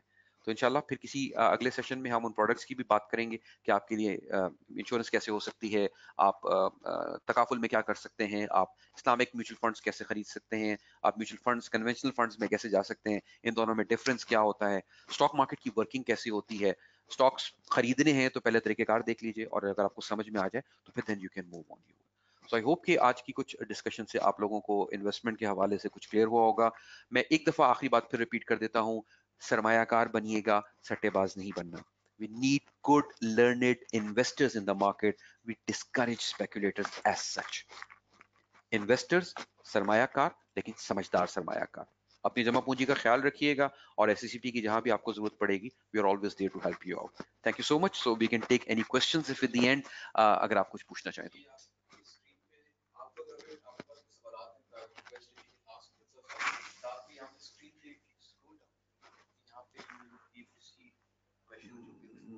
Scroll option is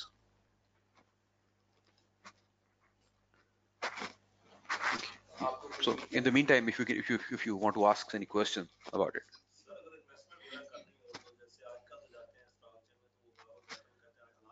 हाँ. किस टाइम पे जाके हम समझ सकते हैं कि पाकिस्तानी मार्केट स्टेबल है या इसमें जाके जैसे 55 से 30,000 देखिए मैंने आपको ये जो बातें बताई इनमें फिर वही बात है, टाइमिंग करने की कोशिश नहीं कीजिएगा मार्केट को। अच्छा स्टॉक आज भी अच्छा स्टॉक है, ठीक है। क्या अगर एक कंपनी प्रॉफिट बनाना कम कर देगी, आज भी लोगों को डिविडेंड्स आते हैं स्टॉक्स के अंदर जिन्होंने अच्छी ग्रोथ कंपनीज के अंदर इन्वेस्ट किया। आप लोग अकाउंटिंग से हो, आपको अच्छी तरह अंदाजा होगा, देयर आर डिफरेंट मॉडल्स जो कि आपको इंट्रिंसिक वैल्यू निकाल के देते हैं और आपको अच्छे डिविडेंड यील्ड्स भी आ रही होती हैं।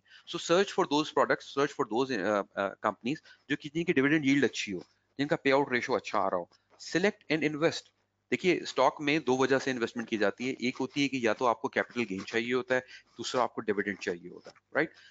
डिविडेंड अच्छी कंपनी देती है, कैपिटल गेन मार्केट के सेंटीमेंट पे डिपेंड कर रहा होता है। हमारे यहाँ लोग इन्वेस्टमेंट को अभी सिर्फ कैपिटल गेन से रख के बैठे हुए कि यार जिस दिन ये डबल हो जाएगा उस दिन आऊंगा मार्केट के अंदर। ये सो मार्केट के हालात जैसे भी अभी आपने देखा होगा पिछले 3-4 दिन के अंदर मार्केट ने बहुत अच्छी रैली ली है, मार्केट ने बहुत अच्छा लिया है और मार्केट में एक टेक्निकल करेक्शन भी आई है which is a healthy sign. तो ये एक पूरा अलग सेशन हम इसके ऊपर कभी रख सकते हैं कि स्टॉक मार्केट कैसे काम करती है, लेकिन अच्छा स्टॉक आज भी अच्छा स्टॉक है। मार्केट कैसी भी हो, हालात कैसे भी हो सकता है कि इस वक्त आपको कैपिटल गेन ना मिले लेकिन वो डिविडेंड जरूर आपको दे रही है। So if you go at the site of Pakistan Stock Exchange, you'll be able to find companies who are paying some good dividends. So choose them. Sure.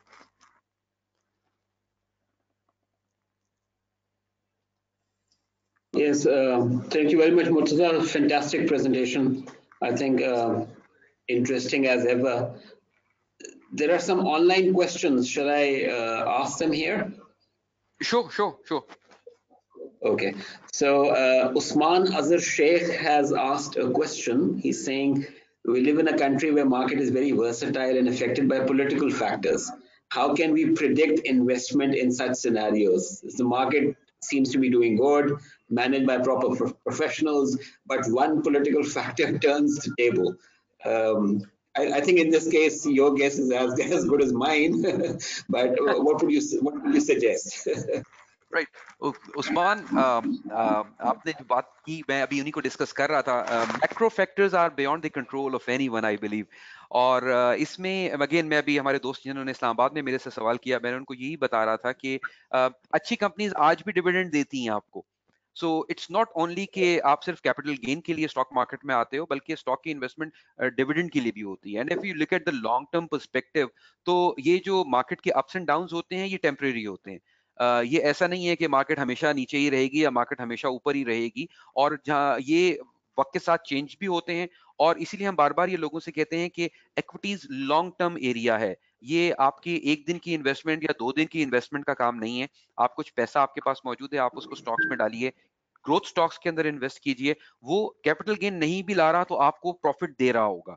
और आज भी आप अगर पाकिस्तान स्टॉक एक्सचेंज की वेबसाइट पे जाएं, you will be able to find companies who are regularly paying good dividends. So एक बात तो ये है।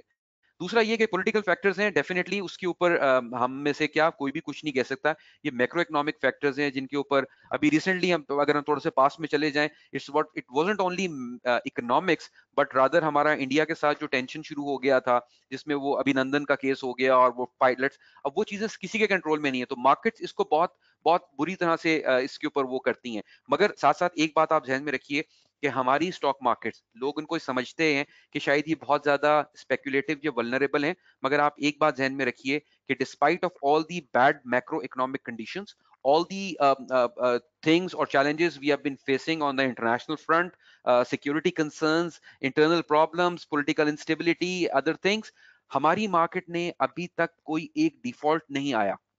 हमारे रिस्क मैनेजमेंट मेजर्स ऐसे हैं कि मार्केट नीचे जा सकती है, मगर अल्हम्दुलिल्लाह आपने देखा होगा कि आपने नहीं सुना होगा कि स्टॉक मार्केट में कोई ब्रोकर डिफॉल्ट हो गया हो या कोई कंपनी भाग गई हो।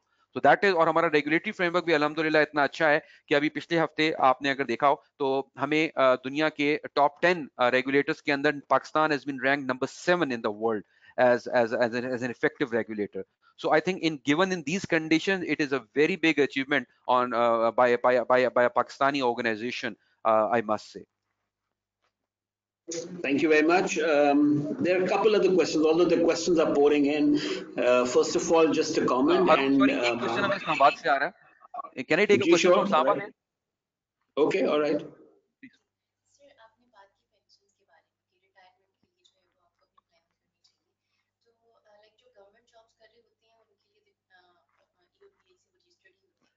प्राइवेट जो ऑर्गेनाइजेशन है उनमें बहुत कम कंपनीज हैं जो ईओपीआई से रजिस्टर्ड होती हैं। Other than that, what kind of steps you can take in that कि आपकी जो रिटायरमेंट एज है उसके लिए आप अपने पेंशन फंड से इस तरह का जो है क्या स्टेप्स ले सकते हैं? Alright, हारून, हमारे पास इस्लामाबाद से क्वेश्चन है about the retirement planning actually. So retirement planning के लिए हम ये कह रहे हैं कि हमारे पास एक प्रोडक्ट है एससीसीपी और पाकिस्तान के अंदर अवेलेबल है, जिसको हम वॉलंटरी पेंशन स्कीम कहते हैं।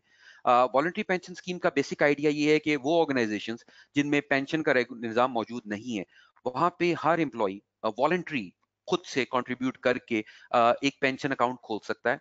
ये पेंशन अकाउंट जो होता है ये तकरीबन 15 साल मिनिमम टाइम के लिए शुरू किया जाता है, और आपका ये 15 साल तक हर महीने एक सर्टेन अमाउंट से 10% of your basic salary deduct होगा, उस पेंशन अकाउंट के अंदर वो जाता रहेगा। वो पेंशन अकाउंट इन्वेस्ट करेगा through a mutual fund, stocks के अंदर भी कर सकता है, अपने आप के रिस्क प्रोफाइल को देखते हुए वो उसमें इन्वेस्टमेंट्स करता रहेगा। और एट द एंड जब आप 15 साल आपका खत्म हो जाएगा या आपकी रिटायरमेंट एज आ जाती है, उस वक्त जो भी अमाउंट विद प्रॉफिट आपकी बनेगी उसका 50% टैक्स फ्री आपको उसी वक्त दे दिया जाएगा। मिसाल के तौर पे आपके एक्यूमुलेट हुए 2 करोड़ रुपए, 1 करोड़ रुपए आपको उसी वक्त दे दिए जाएंगे, और बाकी के जो 1 करोड़ रुपया होता है वो आपकी एनविटी में कन्वर्ट कर दिया जाता है, और पर मंथ आपको मिसाल के तौर पे 10 साल के अंदर वो आपको 1 करोड़ रुपया हर महीने चेक की सूरत में आपके पास आता रहेगा कि जैसे आपको आपकी पेंशन रिसीव हो रही है।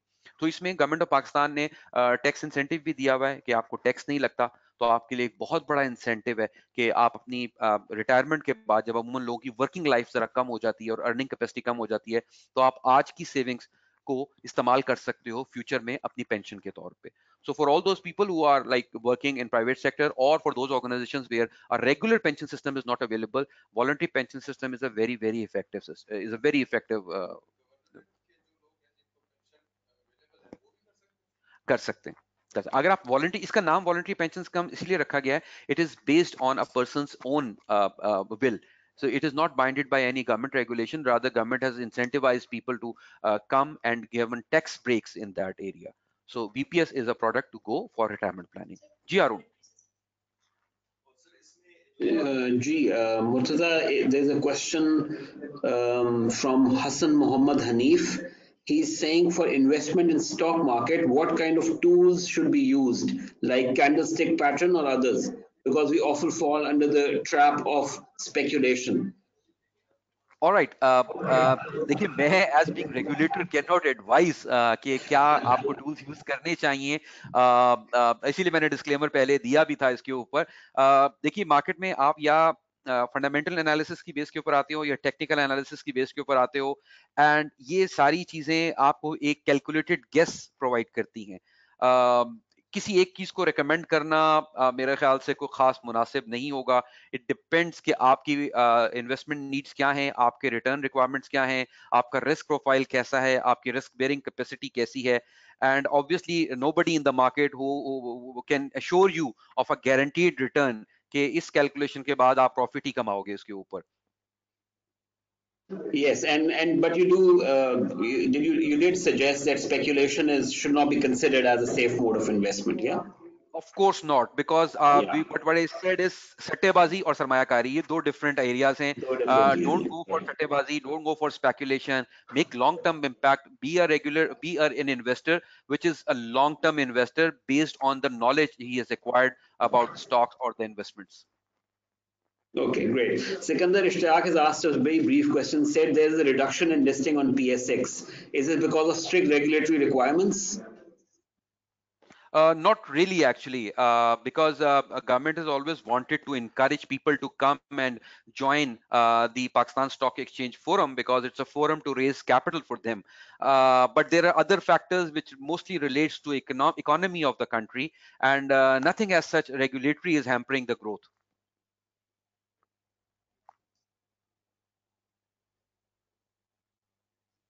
Great, thank you. I'm just trying to filter out, there are quite a few questions. I'm just trying to figure out more relevant ones. In the meanwhile, if the Multan office wants to ask any question, and somebody from there can moderate.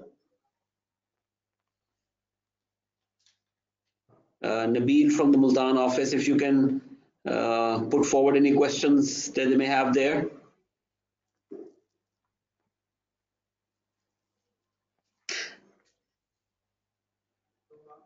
We have a question from Islamabad here. There are no questions from Multan office. Okay, thank you, Nabil.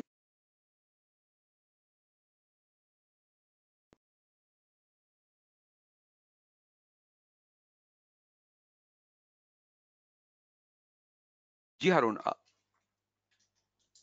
can we take a question from Islamabad here? Oh, sure, please go on. Yes. Sure, yes, please.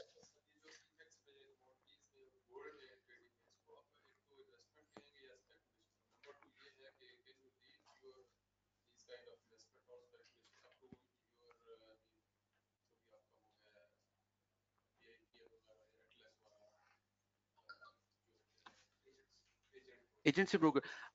Okay, देखिए, the question is about the brokers, the role of brokers actually in different investment avenues like stocks or commodity exchange. So for everyone, please इसको जरा ध्यान से सुनिएगा. हमारे regulatory framework के अंदर brokers are licensed by SECP, right? So पहली बात तो ये है कि आपने उन ब्रोकर्स के साथ काम करना है, उन एजेंट्स के साथ काम करना है जो SECP के साथ लाइसेंस्ड हैं. अगर कोई आपके पास आता है तो you can very frankly ask for his licence. Please show us your license. One thing. Second important thing is that brokers are only mandated to facilitate the clients. A broker's job is to find a buyer for a seller and a seller for a buyer, and no other mandate should be given to them.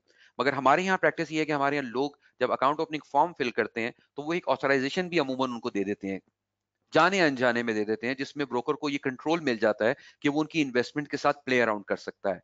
So be very careful कि जब भी आप कभी किसी financial instrument को sign करो, उसकी terms and conditions को जरा अच्छी तरह पढ़ लीजिए, और अगर आपको कोई चीज क्लियर नहीं है तो you always seek an advice and be very clear कि कहीं कोई जाने अनजाने में आपने अथॉरिटी तो साइन नहीं कर दी है, क्योंकि हमें कंप्लेंट्स आती हैं बाद में जब किसी की अकाउंट से शेयर्स ट्रांसफर हो जाते हैं या किसी की इन्वेस्टमेंट में नुकसान हो जाता है कि ये मैंने नहीं किया था और ब्रोकर ने खुद से ये काम कर लिया. तो जब हम ब्रोकर को इन्वेस्टिगेट करते हैं तो हमें पता लगता है कि ब्रोकर ने उस क्लाइंट से at the time of account opening एक अकाउंट ऑथराइजेशन साइन करवा ली थी. सो ये एक इनएडवर्टेंट मिस्टेक होती है एट टाइम्स, जो कि लोगों से हो जाती है. आप अगर छोड़ना चाहें वॉलंटरली एज अ क्लाइंट तो आप जरूर छोड़ सकते हैं, but it is not advisable at all. It is as कि जैसे आप कोई अपना घर बेचने के लिए जाओ तो आप ब्रोकर से पहले कहते हो कोई पार्टी लेकर आओ, जब वो पार्टी लाता है, डील हो जाती है, बयाना हो जाता है, फिर घर की रजिस्ट्री की बात होती है। आप कभी घर की रजिस्ट्री जाके प्रॉपर्टी डीलर को नहीं देते, यार ये मेरे प्रॉपर्टी के कागजात हैं, लो और इसको बेचो। So it is highly recommended not to go to sign any authorization and give mandate to your broker. There are facilities available, online facilities at times free of cost, जिसमें सेंट्रल डिपॉजिटरी कंपनी और national clearing company का इतना active role है कि अब through IT based systems आपको broker की जरूरत भी शायद नहीं होती कि वो सेटलमेंट में काम करे। आप डायरेक्ट सेटलमेंट सर्विस अवेल कीजिए और ब्रोकर से ये मैंडेट ही ले लीजिए कि वो आपके बिहाफ पे कोई ऑर्डर प्लेस कर सके या आपके बिहाफ पे कोई ऑर्डर कैंसिल कर सके। रेगुलर ये है, इन्वेस्टमेंट की मद में आता है, लेकिन नए लोगों के लिए कमोडिटीज एज सच रिकमेंडेड नहीं होती। ये जो पाकिस्तान मर्केंटाइल एक्सचेंज है, ये डिफरेंट टाइप का एक प्रोडक्ट है। ये कमोडिटीज की फ्यूचर कॉन्ट्रैक्ट सेल कर रहा होता है। इसमें वेरिएबल्स कैलकुलेट करना कंपैरेटिवली कॉम्प्लेक्स काम है। सो जितने भी नए इन्वेस्टर्स होते हैं उनके लिए अमूमन इसकी बहुत ज्यादा इनके लिए बहुत फायदेमंद नहीं होता, क्योंकि उनको उसकी अंडरस्टैंडिंग भी नहीं होती और वो बहुत ज्यादा डिपेंड कर रहे होते हैं कि उनके ब्रोकर ने क्या एडवाइस किया है। तो वो कॉन्ट्रैक्ट भी गोल्ड का कॉन्ट्रैक्ट ले रहे होंगे या क्रूड ऑयल का ले रहे होंगे या कॉटन का कॉन्ट्रैक्ट ले रहे होंगे, तो वो ज्यादा डिपेंड कर रहे होंगे कि उनके ब्रोकर ने क्या एडवाइस किया है। तो एट टाइम्स ब्रोकर आपको सही भी एडवाइस दे सकता है, गलत भी एडवाइस दे सकता है। सो बेहतर ये है कि पहले आप इन चीजों को जरा स्टडी कर लीजिए, इन रूल रेगुलेशंस को देख लीजिए, इस प्रोडक्ट की नॉलेज ले लीजिए, अपने प्रॉफिट्स को देख लीजिए, टैक्स के इम्पैक्ट को चेक कर लीजिए कि जब आपको प्रॉफिट आएगा तो उस पर टैक्स कितना कट चुका होगा। हो सकता है कि after deduction all the financial charges and taxes you end up with earning 2 paisas per share. So you never know. So ये कुछ चीजें हैं जिनको अगर आप थोड़ा सा अकाउंट फॉर कर लें तो then you will be able to make good decisions actually.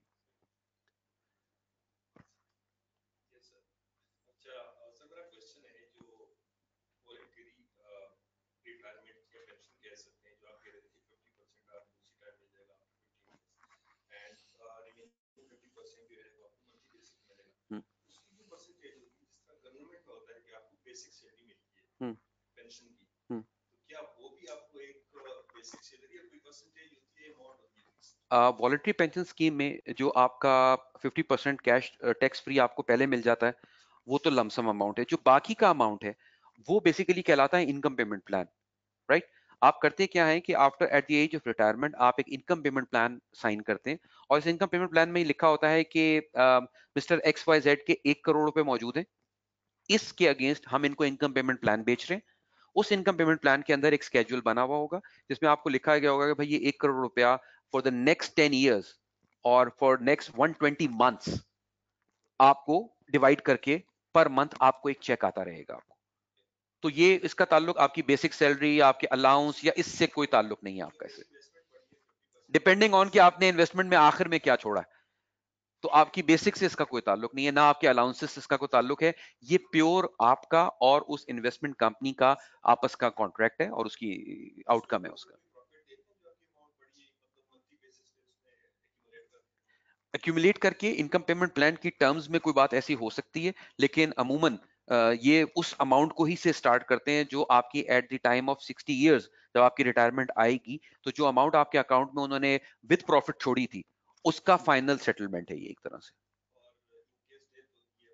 वो डेफिनेटली उसकी जो प्रोसीडिंग्स हैं वो चली जाती हैं आपके लीगल हायर्स को। जिस तरह कोई और चीज ट्रांसफर होती है इस तरह ये भी आपके लीगल हायर्स को या किसी शख्स को उनको मिल जाती है through regular process.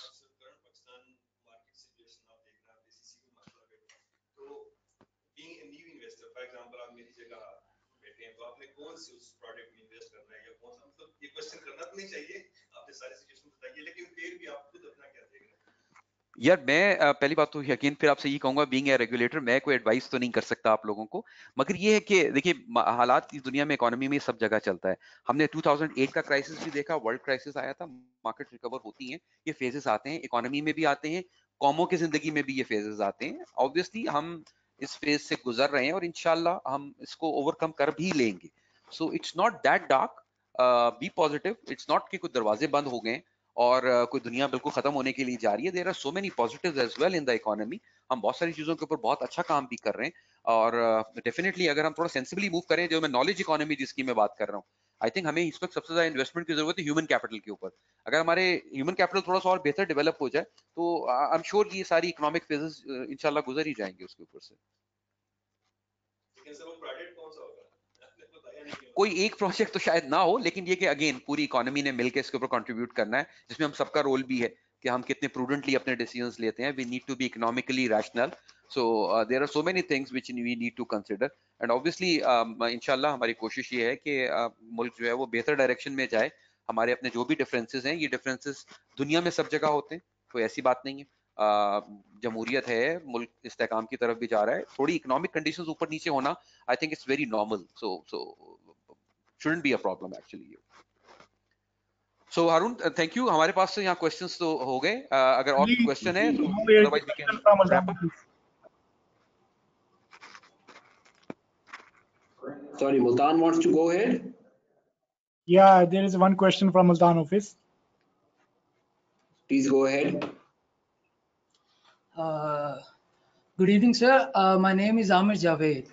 So my question is, if a person is new to stock exchange, like I want to invest in a company, so is there any certain rules that I have to follow? Like company को select करने के लिए मुझे कोई points हैं जिनको जो study करने होंगे, या उसके कुछ जैसे key points मुझे जानने थे कि like मुझे कैसे पता चलेगा कि एक certain company है और मैं choose कैसे करूँगा कि मुझे किस company में invest करना है। तो कुछ इसके हार्ड एंड फास्ट रूल्स तो ऑब्वियसली नहीं है, लेकिन कुछ मोटे मोटे पॉइंट्स ऐसे हों जिससे मुझे आइडिया हो सके कि मुझे ये एरिया उसका देखना है, whether I have to invest in a new company या फिर कोई एस्टेब्लिश्ड कंपनी हो जिसमें मुझे इन्वेस्ट किया जाए। आमिर देखिए, हमने ये बात अपने रूल्स में भी ये डिस्क्राइब की थी कि हार्ड एंड फास्ट रूल्स तो कंपनी की सिलेक्शन के नहीं होते। सबसे इंपॉर्टेंट चीज जो होती है वो ये होती है कि आप कंपनी का, अगर आप किसी नई कंपनी में इन्वेस्ट करने जा रहे हो जो आईपीओ में आई है, तो आप उसका प्रोस्पेक्टस अच्छी तरह स्टडी करो। अभी रिसेंटली पाकिस्तान में एक आईपीओ हुआ है इंटरलूप का, और वो 5.2 बिलियन रुपीस उन्होंने पाकिस्तान स्टॉक एक्सचेंज से रेज किए, और उन्होंने अभी बड़ा अच्छा कुछ अरसे से वो डिविडेंड भी दे रहे हैं रेगुलर, और अभी ये एक साल के अंदर ही अंदर ये सारा काम हुआ है। तो कंपनी के जितनी भी फाइनेंशियल मैटर्स होते हैं या कंपनी की प्रोजेक्शंस होती हैं या बिजनेस प्लान्स होते हैं, उनकी मैनेजमेंट का प्रोफाइल होता है, उस सेक्टर के बारे में जो इन्फॉर्मेशन होती है, वो नई कंपनीज के अंदर अमूमन उनके प्रोस्पेक्टस में दी गई होती है। तो एक बात तो ये कि आप किसी भी कंपनी में जाओ तो उसका प्रोस्पेक्टस स्टडी कर लो। दूसरी चीज ये कि अगर आप किसी एग्जिस्टिंग कंपनी में जाना चाहते हो तो अगेन इसकी वैल्यू कैलकुलेट करने के स्टॉक वैल्यूएशन के डिफरेंट मॉडल्स अवेलेबल हैं, जो कि आपको किसी भी फाइनेंशियल मैनेजमेंट की बुक में मिल जाएंगे। लेकिन अमूमन लोग डिविडेंड्स की तरफ जाते हैं, कंपनी की लिक्विडिटी को देखते हैं, और ये देखते हैं कि इसमें टर्नओवर कितना चल रहा है, उसमें कितना प्राइस में फ्लक्चुएशन आया है। तो ये कुछ मोटी मोटी बातें हैं जो कि पब्लिकली अवेलेबल होती हैं। अगर आप इसको थोड़ा सा स्टडी करो, थोड़ा सा फॉलो करो, तो I am sure you will be able to make a choice कि यार मुझे किस सेक्टर में जाना है, किस कंपनी को चूज करना है।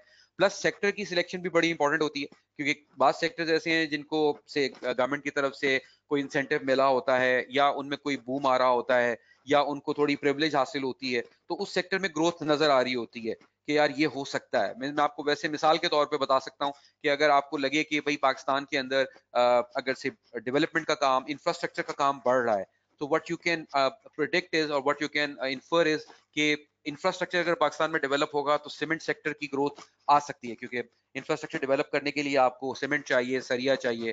तो एक सेक्टर आप इस तरह ब्रॉडली डिफाइन कर सकते हो कि हाँ भाई पाकिस्तान में अब तरक्की होगी और इंफ्रास्ट्रक्चर बनेगा, रोड्स बनेंगे, डैम्स बनेंगे, और चीजें बनेंगी, तो से हमें सीमेंट इस्तेमाल होगा, तो सीमेंट सारा पाकिस्तान की इकोनॉमी में ही बनेगा, और सीमेंट सेक्टर की कंपनियां प्रोडक्शन बढ़ाएंगी। जब वो प्रोडक्शन बढ़ाएंगी तो उनको प्रॉफिट्स भी होंगे, और उसका प्रॉफिट आप लोगों को एज शेयर होल्डर भी मिल सकता है।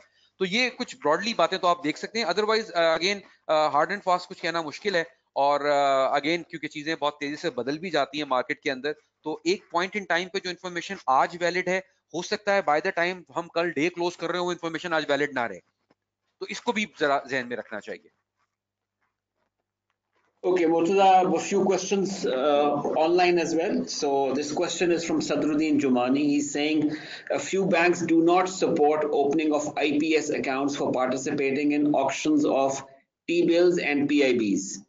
They prefer their own products like TDRs, insurance products, mutual funds only. Can SECP help in this regard? Well, actually banks का जो मैंडेट है वो स्टेट बैंक ऑफ पाकिस्तान के पास है, और वो हार्डकोर उनके रेगुलेटरीज हैं, और वो उनकी ही ज्यूरिसडिक्शन बनती है। तो SECP जो है वो अपने प्रोडक्ट्स के बारे में तो हम शायद कुछ आपको बता सकें और उसके ऊपर हेल्प कर सकें, मगर बैंकिंग चैनल्स के साथ जो चीजें चल रही हैं, I think they need to take up with those banks actually. Okay, thank you. Fahad Hassan is asking that before IPO, prospectus of companies sometimes unrealistic on which initial share price is based. What factors should be considered, and usually the time is short to take this decision of investing in an IPO? अगर आपको ये लगता है कि कुछ चीजें unrealistic हैं, तो the first advice is not to go for the IPO. अगर आपको लगता है कि डिसीजन मेकिंग में कोई प्रॉब्लम आ रही है और उन्होंने कुछ अनरियलिस्टिक चीजें आपको उसमें हाईलाइट कर दी हैं, या assumptions are quite ambitious or their plans are not cannot be realistically met, so probably this is a good decision not to go for that particular IPO. Okay, all right, thank you. Next one is Hashim Khan is saying, how are forex dealers in open market regulated, and when will our exchanges offer futures? Futures already, Harun, is in the market. We have got a very well organized and well developed futures market जो कि Karachi stock Pakistan stock exchange में काम कर रही है. इसके लिए तो बाकायदा ब्रोकर्स भी मौजूद हैं, SECP के रेगुलेटेड एंटिटीज हैं, उनका वॉल्यूम भी आ रहा होता है और उसके अंदर तो बड़ा आसानी से आप काम कर सकते हो. Forex is not our mandate. Forex comes under the ambit of the State Bank of Pakistan, so maybe they'll be able to answer it correctly. Okay, Mohammed Waqas is saying dealers working for the members of PSX try to generate more volume in order to generate commission for themselves, and for the members resulting in huge losses to the investors in most of the cases. What role SECP is playing to counter this? उसमें ऐसा है कि we have already developed systems and they are in place and working to cut the mandate of the brokers for interfering in the decision making of an investors. जिस तरह अभी हम यहाँ बात कर रहे थे कि inadvertently बहुत सारे clients ऐसा करते हैं कि at the time of account opening they sign off an authorization to the in the name of the broker, and they use this authorization as a tool for placing their orders and divesting their investments. So if you are do not really want to you want to avoid those types of things, be very careful while you are signing any document with the broker, number one. And number two, Central Depository Company of Pakistan offers services which directly relates to the custody and settlement of the shares. So if you avail those services, then this particular problem can easily be addressed. Okay, thank you. There is a question from Akbar Panjani, and I mean, these are questions regarding the voluntary pension scheme. And last few questions, because we are short of time, so we'll just close here. Akbar Panjani is saying, if the companies have regular pension plan, can their employees have individual voluntary pension plan as well? Yeah, they can. If they want to run two separate plans, they can do that. Once on behalf of their companies and one on their own personal behalf, and they will have to carry on with them till the time of its maturity. Okay, Muhammad Arshad is saying, is VPS an Islamic option or a conventional product? Both are available. If you want to a Sharia compliant voluntary pension system, that is also available in the regulatory framework as well as in the market. Or if you want to go for a conventional product, then VPS is also available in conventional modes. Okay, and one final question from Gulrez Asad Khan saying, do I need to hire a stockbroker always to invest in the stock market, or can I open my own account as well and handle it myself? You need to go to a broker to open an account. However, for placing orders, you can get an online access and you can place your orders at your own, but those orders will be routed through the desk of the brokers. Okay, all right, okay. Thank you very much, Murtaza. Excellent session, and I saw a lot of interest from people asking a lot of questions. I think they're fantastic. I mean, there was one suggestion also that somebody suggested that we should run a session on on technical analysis of PSX. So all right. I think that's something that we can look into, for future webinars or session. Sure, we'll take into account of this future. Okay, fantastic. Thank you very much, Murtaza. Excellent presentation. and we love to have you, in other cities as well. I understand you want to travel to Multan, and Lahore is also anticipating your visit. So please do take out time to visit us sometime. Definitely. Thank you. Lovely Thank you, to have you ACCA. here. Thank you, all the gentlemen which are listening, and thank you for your time and attention. Excellent. बहुत शुक्रिया. Enjoy the rest of your day. Allah Thank Hafiz. you. Allah Hafiz. Allah Hafiz.